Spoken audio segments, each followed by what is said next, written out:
recording, by the way. All right, welcome back again to the. We didn't even mention the name last time. Your horrible pun of a title, Long Talk Productions. Long Talk Poductions. Well, why do we have to mention it? They know what they downloaded. I know. I just like saying Long Talk Poductions. So does the NSA. Yeah, it's impressionable. So after that last one, where we did nothing but talk about things that entertain us for almost an hour, we should talk about how we want to entertain you. Exactly. Good segue.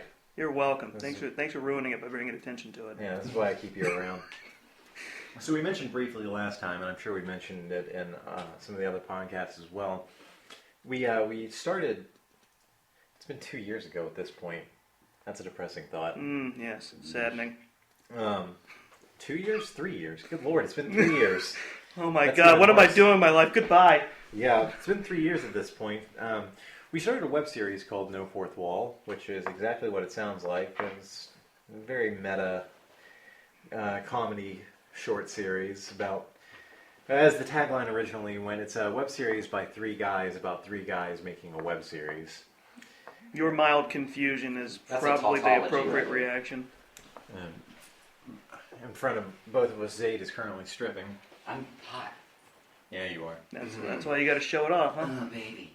So, a brief history of this. I think we talked. No one's heard that. We went through it in the commentary for the first season for the DVD. We got excited and recorded a commentary. Yeah, when we expected the show to sell much better than it actually did.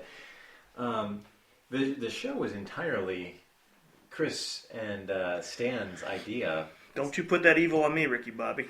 Okay, it was. Can I? Because this is. I don't mean to throw you under the bus. It just makes it sound funnier to me. It's always funny to me because Stanley, our other partner. S. Wilson Lee, excuse me. I'm sorry, not that Stanley. Yeah. S. Wilson Lee.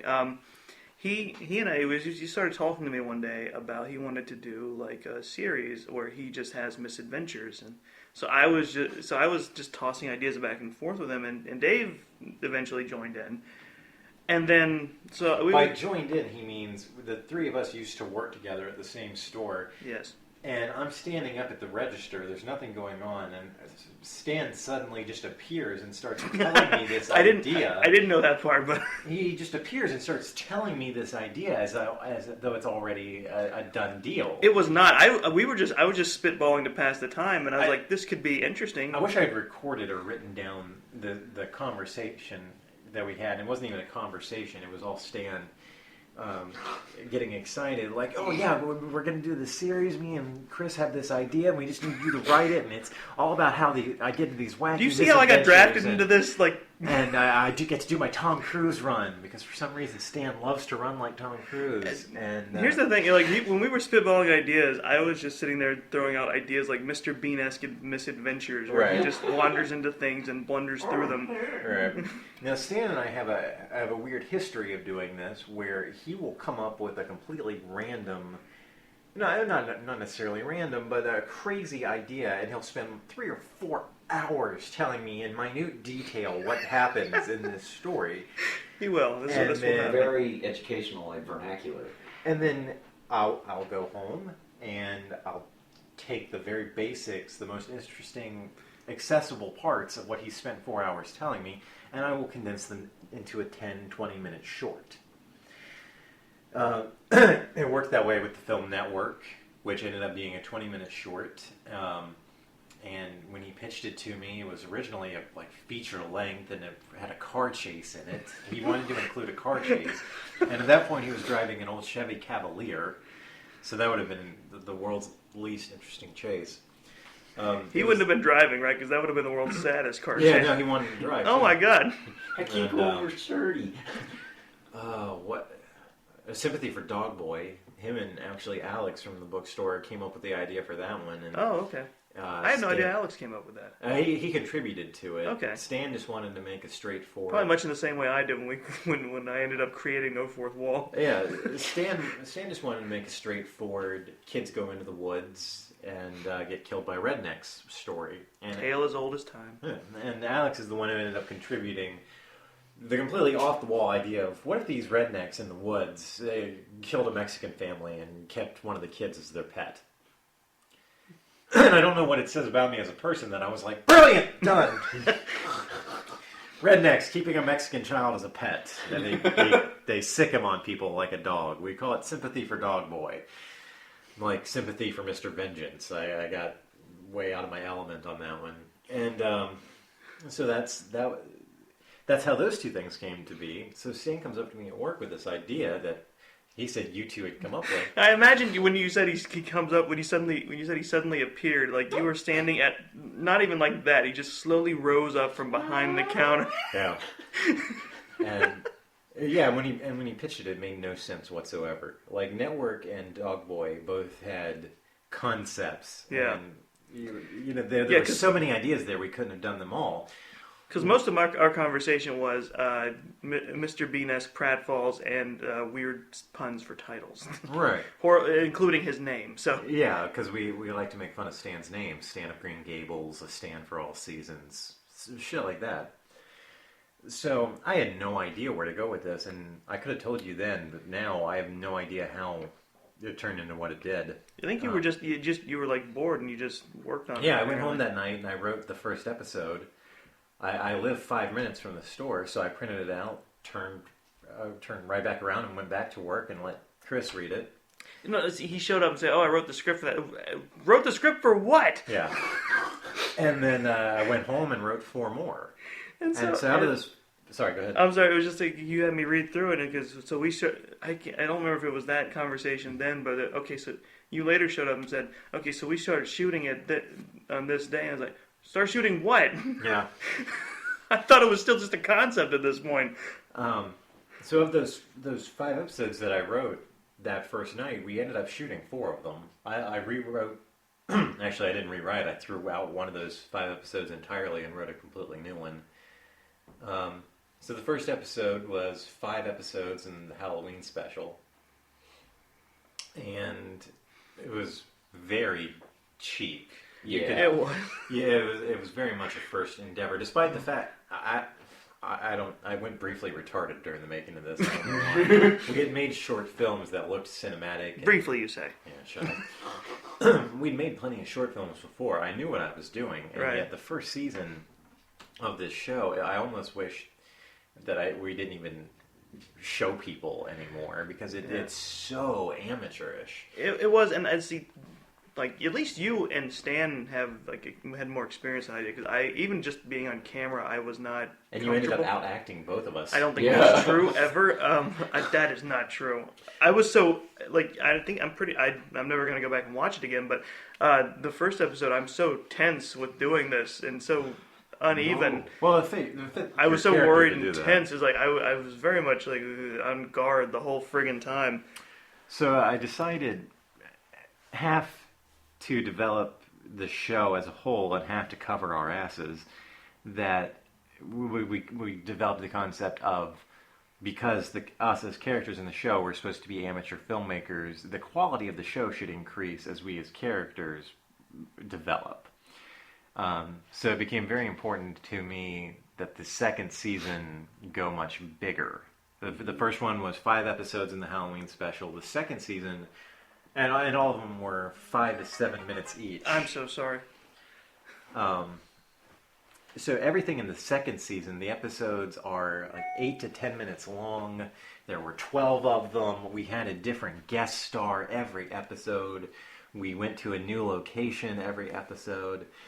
And what I learned from doing all of that is, as much as I feel like it improved the final product, that was a nightmare. Yeah. Mm-hmm.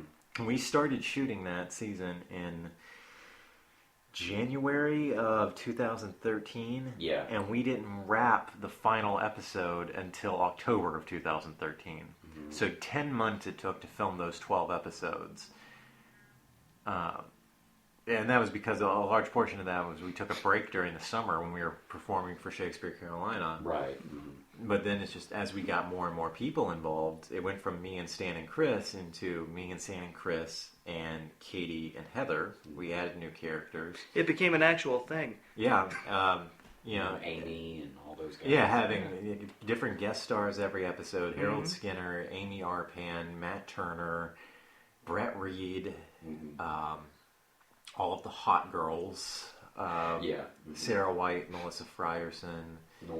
Norm, oh god, the racism episode. We could probably spend an entire episode in this pot. Yeah, we should. Well, no, he's in Chicago now. Oh, I miss him. I miss him too. I wish we could get Norm in here and we would record an entire episode, or an entire podcast just about the racism episode of the second season. And on call 3.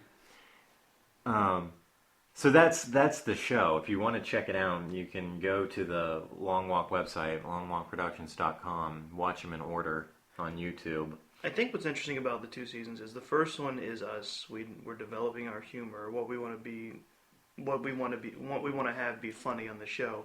The second season is funnier, but it's more about we develop an actual narrative. Yeah. That was another thing. And then I think what'll be great for season 3 is we'll combine those and put it into it. Right. Yeah, that was another thing is there's only barely a plot in the first season. Right. Yeah, each episode is connected, but only by a hair of a thread. Sentence. Yeah.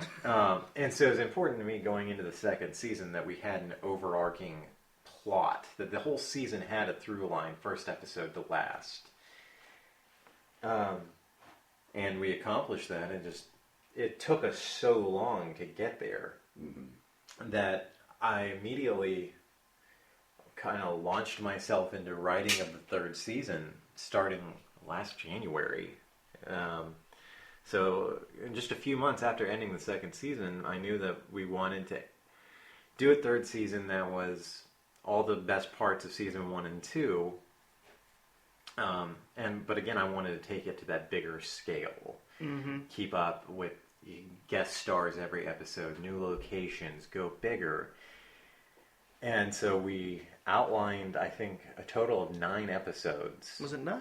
No, Yeah. it was 9. It was 9. Yeah, because I wanted to be goodness. right in the middle. First season was 6, second season was 12. So Okay. we did 9 episodes, outlined them. I wrote 5 or 6 of them, and it was around the time I was writing episode 7 or 8 that I finally thought back, looked at the season as a whole, and went, "We can't do this." It had gotten way too big. We were looking at the possibility of doing Too Old to Die Young. Yeah. And we were still weighing heavily on that. I was looking at the fact that bringing back the 5 of us, not even talking about all the locations that we would need. We were going to need an actual budget. Like the third season would have cost money. We'd probably still be filming it right now. That's true. Yeah. That is probably true. It kind of lost its luster. I didn't want to do something that big again. Yeah, and if I did, I wanted it to be a film. I feel like as much as I enjoyed making the second season, we needed to take it back to basics. Yeah. So what we've thrown out the majority of what we had for season 3. I've kept a couple of things some ideas that we were really fond of. But I'm still gestating what season 3 is going to end up being. It's going to happen. I have no idea if it's going to happen this year or not. There's going to be a puppet episode. We're keeping the idea for the puppet episode. And that's going to start the season off instead of appearing halfway through. Okay, that works. That's going to be a wrap up for people who didn't watch the first 2 seasons, or it's been a while since they watched them. Did you still? I wouldn't worry about it. Fourth wall. I was gonna say, did you admit we had outlined it? Did you still want to try and do a noir episode? I don't know, because that one weighed heavily on getting every single guest star we ever had back. I don't know. We could still rework it somehow. Yeah. My idea was, I had written down an idea where it turns out Katie's been earning extra money by writing a fictionalized account of mine and Heather's relationship as a book series. Okay. And the line I immediately thought of, in the third one, you open a detective agency. And that's how we can segue into the noir episode. Where it's, That's good. Where the episode is like basically she's writing another book about the detective agency. Without spoiling too much, that's assuming anybody who listens to this podcast is going to watch the show. the concept that I have in mind right now, and the only part of the third season that I've solidified right now. Actually, there's two things that I've solidified right now. You're going to become like the Sixth Ranger character. Oh, okay. Which The one thing I've solidified right now is Dave can't count. what? He makes There's number one. six. There's one thing I've solidified. Two. Oh, yeah. Two things I've solidified. Yeah, I corrected myself. There are two things that I do want. Despite having just said, "Oh, we need to take it back to basics," and coordinating this many people, More got people! difficult. I want to add you as a full time, and I've got an idea how that works in. Anyone listening right now, you're automatically a cast member. Yeah. So, and there's going to be 6 episodes. Each one of them is going to start with one of us. It's going to be kind of character centric. It's going to start with that episode's character getting fired from whatever they're doing. wherever they're working. Oh, God. Oh, this will be the end of 2013 all over for me. Oh. That was when I got fired in real life. Yeah. That's why I no longer work at the store with Dave. Yeah. So those are the two things that I've got set in stone right now. Right. Travis is going to join as a full-time character. All right. And each episode is going to start. This won't get weird. Oh, good. Yeah, and each episode is going to start with one of us getting fired. I haven't figured out the order yet. It's going to start with me and end with Travis. I haven't figured out what order you, Stan, and Katie, and Heather go in yet, because that's whose episode it is. Who's the primary focus of the episode is going to affect the way the season progresses. That's interesting because you haven't watched the Netflix Arrested Development. That's kind of what they did in terms of characters. They each episode, because of scheduling and everything. That's the worst thing to say. No, it's not. It's an interesting idea because of scheduling. What they did was whoever was available, they focused on their character and they interweave. Are you freaking kidding me? No. No, but it's not a bad thing. Oh my God! Never say that. But it's not exactly the same, and it's not a new concept. So it's Wow. Go through with it. Yeah, at this point, I think I'm committed. Wow, I did not know that. Technically, Cowboy Bebop did that. Plenty of things have done that. I've thought of ideas that I've written down for stories, and I think are awesome and original. I remember one specifically for a plot that I wrote. And then I happened to turn on Cartoon Network, and Ben 10 did almost exactly the same thing on an episode. It's like, what the? Yeah, and I said on the last podcast we did, there really is nothing new under the sun. Right. I did not realize how closely my concept matched. Well, you could have even just read something about that subconsciously, like because that's how they described it. Like I haven't seen the season, but I know how they did it. So, Well, then it might take some adjustment. I think it'll be fun. And we're going to do every episode in one take. Oh God. We're not doing that. No, if you've I would like. if you've ever That seen the was outtakes, fun, if you've ever seen the outtakes from our show, you know that's impossible. Yeah, this is just something I'm kicking around. It's not in stone yet, but I would really like there to be one scene in every episode that is just one take. Okay. That would be good. Right. So Stan's not going to be in any of those, right? But it'd have to be traveling. Or he will have no significant lines, will he? Yeah. Because the last time you gave him a monologue, we couldn't get through it for half the shooting. Or we couldn't in his sleep. While he was sleeping. We'll get to that. Yeah. So that's no fourth wall, and I think But wait, we're at about a good point. Well, hold on. Before we break from that, I just give a quick rundown of the. I mean, you described the overall premise, but the first season is basically that. It's like we have weird, bumbling misadventures while trying to get a YouTube series off the ground that is highly offensive to everyone. It's not for the easily offended. I'll go ahead and tell you that too. So we do a quick first season, and it's just that, and it's like we sort of pseudo break up and end up forced back together again, and then so that segues into the second season where, in order to raise more money, Dave's character has aligned us with the mob. Mm-hmm. We are being forced to do stuff for them. We try to get out of it because all of our shit gets canceled. Right. Mm-hmm. That's our way of getting out of that. It was cease and desist orders. Yeah. So we end up in bed with the mafia. We try to get out of it. It ends up getting people killed, and it just sort of ends. and then Katie and Heather's characters show up. Mm-hmm. And then it goes. We hold auditions for a fourth member of the group. specifically because we want a hot girl to increase ratings. And then so we cast Katie, and then her sister ends up moving in with us. And then Because for some reason, all five of us end up living together. that was actually the solution to most of the plot lines. Is like we end up sharing the same space. Yeah, that's going to come back into play. In season 2. That's the entire reason you're there. Yeah, and then oh boy. and then it segues, and then the second season segues into a more serious plot line where Jill we kicked me out. almost get a movie, and then Yeah, don't give it away. yeah, and Just then in case somebody does want to watch it. and then and then we made a movie because we were awesome, and we're good friends. Yeah, season 2 gets dark. Which was again like from the second that I finished. Oh man, if we ever get a real like huge budget behind us, like we ever start making money, I want to reshoot that last scene, that which was a really well done technical scene. I remember going through all that and getting it set up and everything. I want it done entirely with Muppet versions of ourselves. Oh. I'm down. For some reason, as soon as I finished the first season of the show, I knew that season 2 was going to be the Empire Strikes Back of the series. Yep, one of us lost a hand. Some of us were. So yeah, the second season gets dark. But while we're talking about, well, there's no good way to segue into that. I was gonna edit this part out, why don't you? No.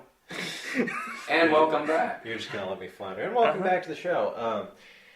So This is real talk. in lieu of doing season 3, Yeah. we dove headfirst into making a feature film. We did, and I should point out, it's been over a year at this point since you sent out the first draft. Mm-hmm. A year ago. Wow, yeah. In fact, I'm gonna look up because I saved every draft individually. Yeah, it's in my Gmail somewhere, but I didn't go look for it. Let's say like February 10th, 11th. Something like that. Did I say? Yeah, first draft.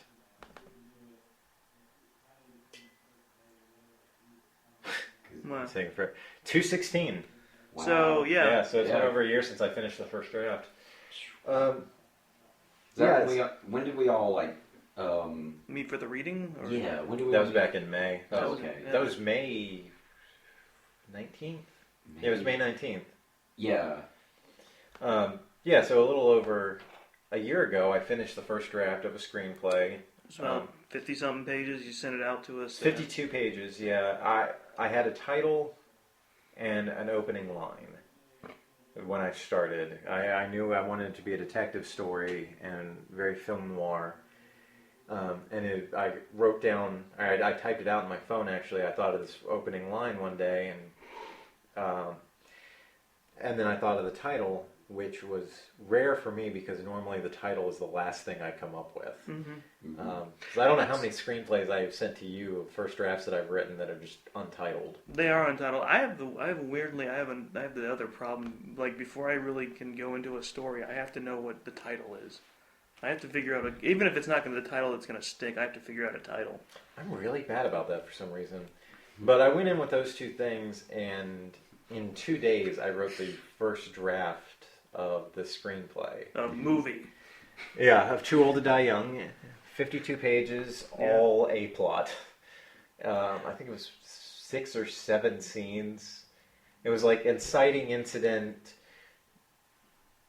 a little bit of Act 2, and then denouement. That was it. I remember I was hesitant to read it, not because I was worried, just like, one, you described as a detective, I was like, I'm not really into that, and two, I was like, oh, I don't want it to be bad. I don't want to have to tell Dave this is not good. Thank you. Dave. But it wasn't. I was hooked. I was actually hooked, even though it wasn't something I normally get into. I was hooked into it, and I was like, well, this needs expanding here, and this needs work here. But I was like, keep at it. Yeah. I was happy to hear that was the response across the board from everyone you sent it to. They were very encouraging. It was like, this is a great start. Yeah. I let you and Stan read the first draft, And then Stan gave me his notes and basically said, you bring it back to me when you have more of it. Mm-hmm. When you know, don't bring me a second draft and a third draft. When you feel like it's more solid, bring it back to me. I don't even think you read all the drafts. No, I don't think I sent back notes each time, but I did read them when you sent them out to me. Because I also gave it to Terry Roosh to read, and Terry gave me a lot of good notes. I don't think I gave any written notes. I would always respond to you when we talked in person. So, yeah, so 5 months of that. Each draft, I would write a draft, take a few days off, think about it, because that's how weird I am about my writing. Terry taught me, originally playwriting, then that segued into screenwriting. But Terry always tried to get me write every single day. Doesn't matter what it is, just get into the habit of writing daily. And I have never been good at that. Yeah. I'm the same way. It's a spurt thing. It's like I can do it all at once. Yeah. Yeah. I will just let a story gestate in my head for weeks or months before I write the first page. Yeah. But then when I start it, it's all out there. Mm-hmm. So every single draft was written in 2 days. I would take a couple of weeks off, wrote the first one in February, and then it was basically writing a draft a month. Well, yeah, you did the first and second ones in February, and then you kind of spaced it out after that. Yeah, and so I put together a group of people to do a reading of it in May of 2014. I think that it was fourth draft. fourth or no? You Yeah, that was the fourth because that's right. You did a draft after that. Because I took all the notes and made the fifth draft. Yeah. Yeah, and in fact, we went into pre-production before I'd even finished the fifth draft because I had everyone's notes. The fifth draft was just sort of an afterthought, like, oh, this is all the shit that I still need to fix. It was kind of like draft 4.5. Yeah, basically. So I met with Stan last summer, shortly after we moved into this office where we're recording this, our Main Street location, and we started discussing the possibility of seriously making a movie. And that was the boost of confidence that I needed to keep proceeding forward with it, because Stan asked me, is this what you want to do for your first film? Because we have a lot of options. And I said, when basically what he was saying was, he was offering me the money to make this film, but it was a one-time thing. Right. Like, Right. He's not going to bankroll every film I ever make. So if this was going to be our first film, was I 100% on it? And I said, yeah. And that was the end of discussion. He had enough faith in me and my abilities that he said, okay, if that's what you think is going to be the best, then let's do it. I was fully in support of it too, because it was a strong script. You had tailored it to the fact that we were not going to have a lot of money. You Right. bare bones did as much as possible. So it was a solid script, and it was practical. Well, there was a popular, like the mantra among editors and cinematographers is shoot for the edit. Mm-hmm. Don't shoot more footage than necessary. Shot list, storyboard, whatever. Know what you're filming and shoot for the edit. I was writing for the shoot, for the edit. Mm-hmm. I knew what our limitations were. Right. We ended up thankfully having a decent budget, definitely more money than I've shot with before. I was prepared to shoot on even less money than we had. You were there when I went through draft after draft of budget. I was there the whole time for those planning situations. It's just and you were going through for the wardrobe. Yeah, Props. wardrobe, props. We went on scouting. We went out scouting for prop guns. And we came in under budget. Under budget, yeah. So that means I either did something right or did something really wrong. Yeah, and I was like, it still felt I knew it was happening, but I didn't feel like it was happening until we started doing it. All right. Yeah. Until shooting started, and it was. It's like, whoa, we are doing it. It's not bad, but watching the footage from that first week now, Yeah. I think in the future, whenever we shoot something, we're all going to get together and spend a week just doing B-roll and test footage. Oh, that's fine. Yes, Yeah, because- that's very much a good idea. By week 3, we shot all of Too Old to Die Young in 14 days, Right. 3 weeks, with 2 pickup days, so 16 really. But 3 consecutive weeks we filmed, and by the end of that 3rd week, we were a well-oiled machine. Pretty much, Right. yeah. We were knocking shit out left and right. That first week was a little rough. It was a feeling out It process. was. Yeah. It was how everyone had to figure out where. When do I need to be there? Yeah. Yeah. And I think by the end when we were doing the final scenes, we were just like, okay, sound's rolling, I'm in position. And like we were able to call out to each other, hey, am I in the shot? Where do I need to be so that I can get the best sound and not be in the way? Or Right. I think what Stockholm angle? syndrome had also set in Yes. by that point. Yes. Because we had all spent so much time together. Yeah. Yeah, 3 weeks of Tuesday. Well, the first 2 weeks were Tuesday through Saturday shoots, Yeah. and the last one was Tuesday through Friday. Oof. And I mean, it's not like we just didn't see each other on those Sundays and Mondays either. We saw Right, each other yeah. pretty much daily. Yeah. Pretty much. And then if I wasn't there, I was working, so it was a very Yeah. rough month. Yeah. I was there all the time. Mhm. Yeah. Yeah. I quit mellow. So, at some point, this is all the boring technical side of stuff, but at some point, hopefully, with the next podcast we do, we're going to get in the 2 leads from the film, Chris O'Neill and Amy Hillard, to talk about their experiences and talk about the actual shooting of the film instead of all the behind the scenes stuff, which I was going through. One of our camera guys, great guy,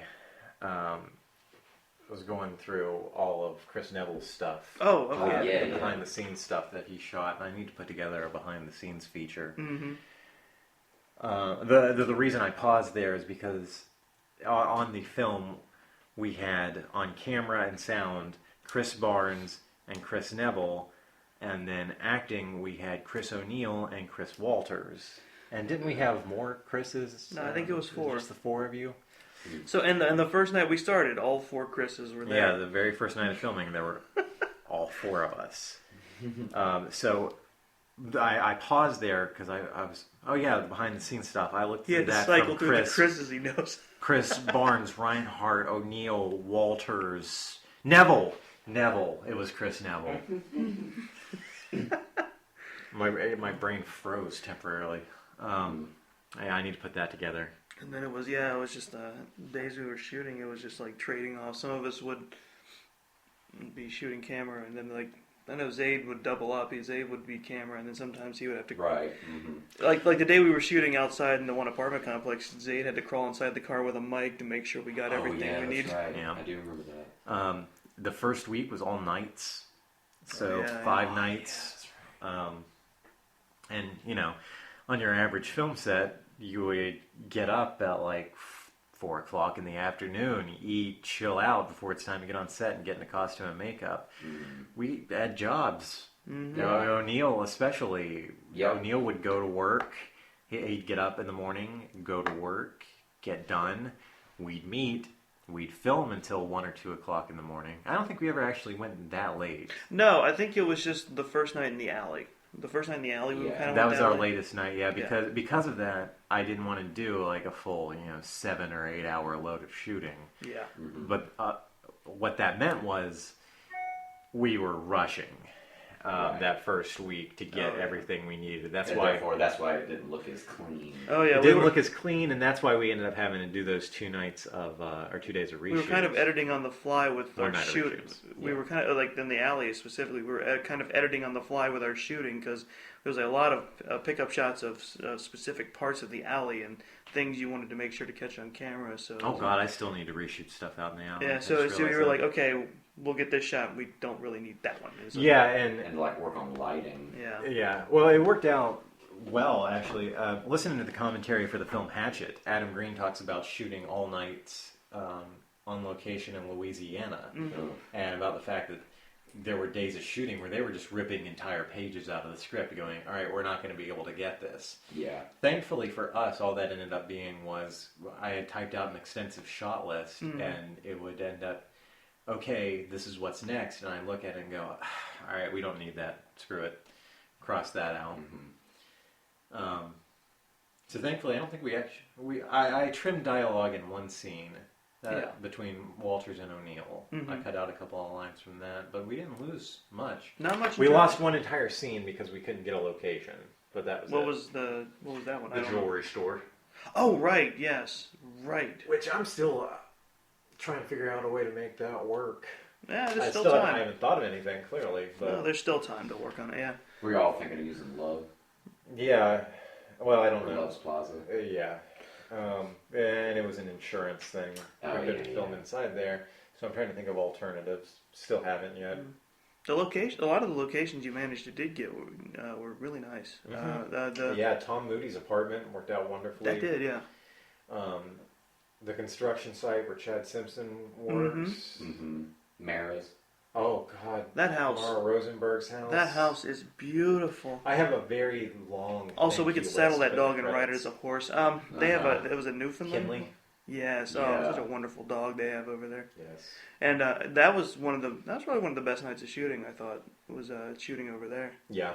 Or Yeah. at least the first night I was there. I know the other night was kind of difficult, technical wise. I mean, Yeah.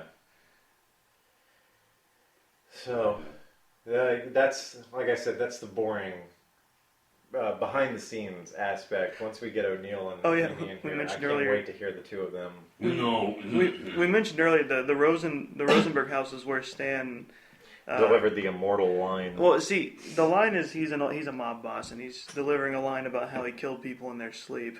We would have killed him in his home while he was sleeping. That was the line he was supposed to deliver.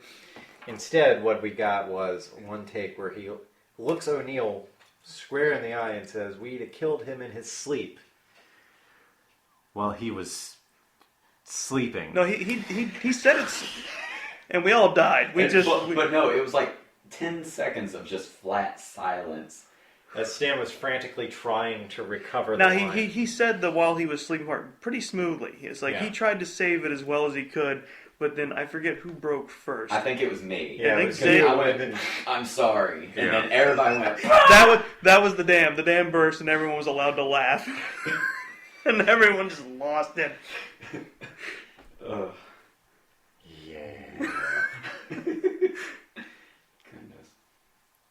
Oh, but I remember that night. The biggest problem was boats. Oh yeah, Oh. yeah. Both. Because we were on the lake, and we were just off in the distance. There was someone partying on a boat. There were a couple people partying. Yeah. Yeah, there were boats, there was construction equipment, there was everything under the sun, everything conceivable. And I that believe first I was night- and I believe I was the first person who was going to snap about it. Oh yeah, there was the football game, there was the plane in a holding pattern overhead. That was during the swine stuff. Yeah, I was Swine flu. Not swine flu. What? No, there was some disease going on at that point, and that because the plane kept having to. there was a running joke. Yeah. But yeah, a lot of nights I was primarily in charge of sound, and it was my job to make sure sound was clear. And And some nights, and sometimes that wasn't gonna happen. And No, I knew we were going to have to do ADR, additional dialogue recording. I knew we were going to have to in certain spots. I had no idea that I was going to end up having to ADR 90% of the film. yeah, that was an unpleasant surprise. But you know, I wanted to be good, so I'm not going to skimp. Right. Yeah. Yeah, and a big thank you to everyone who supported us on Kickstarter.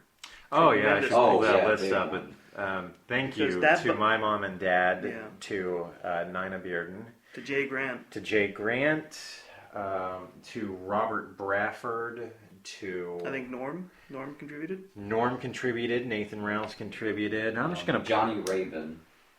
Yes. No, he did. There's some other people who, completely independent of us, found our Kickstarter and contributed. Yes. Mhm. And we are internally grateful because that money is going to be a big help in making sure that we get this film polished up nicely, so that we can hopefully submit it to as many places as possible. Mhm. Hold on. I'll thank That's everyone. what I'm doing. I'm stalling for time. I also want to thank Groucho's. Yeah, I was just about to say. They that, did an yeah. incredibly good. They were wonderful helping cater the. I mean, we paid for it, but still. Right, yeah. We But paid, it was yeah, very, yeah, and that was accommodating with yeah, it. and Dave's springing for that, for the making sure everyone got something to eat was great. Oh yeah, Groucho's Kale Medley from Groucho's made us a great deal on the food. So for our 2 weeks a day shoots, we had pretty much the same thing every day. None of us really got adventurous. So by the time we were done, as much as I love Groucho's, I didn't want to eat there for I didn't care. Hot sandwich every day. Yum yum. yeah, basically. All I gotta do is hold this microphone, and I get this sandwich. Yay! Yay. Yep. So I was interesting enough. I was listening to a different podcast on the Nerdist. It was David Cross talking about directing his first movie that recently just came out, and he was talking about how that was one of the most important things to get right when you're handling your own movie, which is feeding the people, and which is just as important to make sure that, because they're doing this stuff for you. okay, so here we go. These are all of the people that I have to thank for the funding of this film. Elaine Alexander, Brooke Rash, Norman Burt, Paul Barrett, Rich Anderson, Russell Luke, Sam Vanavray. I may have mispronounced that. If I did, I'm very sorry. Harry and Rosemary Knight, Patty Patterson, Mom. Christine Taylor, Kevin Craig, Mark Schul, Nina Bearden, Johnny Rabon. Yeah, Johnny Rabin. Rabin, Jacqueline O'Neill, Karen Bonsley, Chris Neville, Jay Grant, Sharon Talkett, Kathy Wilson, Marius Riley, Kim Browdy, Robert Brafford, Brenda Hensley, Melissa Frierson, and Sherry Lee Marvin. So thank you all from the bottom of my heart for helping us get this film successfully funded. I appreciate it. My voice is starting to go if you can't tell. I'm sorry. Clap, clap. So there it is. Thank you guys for listening. Like I said, hopefully next time we'll have our two leads in here with us. That'll be great. Yeah, and just I think on the last bit of it is right now where we're at is Dave is laboriously editing it. Yeah, I'm on my second. I'm about an hour 10 into my second cut, and then the first cut of the film was just to put it together. Mm-hmm. And this cut, I've been doing the first round of color correction, sound design, and I'm just gonna keep going, beginning to end, until it's done. Yeah, what we're really just have to work on is just getting the Foley done and correcting the ADR. sound, getting the ADR done, and then comes the equally easy part of selling it. Yeah. So keep us in your thoughts for that too. And I'll keep everyone up to date, because as soon as this film is done, I'm going to start submitting to festivals and also setting up local showings here in Charlotte, Columbia, Charleston, anywhere that'll take us basically. So there it is. In the words of Chris O'Neill, and there it is. There it is. I'm really sad I never had him say that in the show. Yeah. I really should have. Oh well, sequel. We'll save it for the sequel. Yeah. Do not get old here.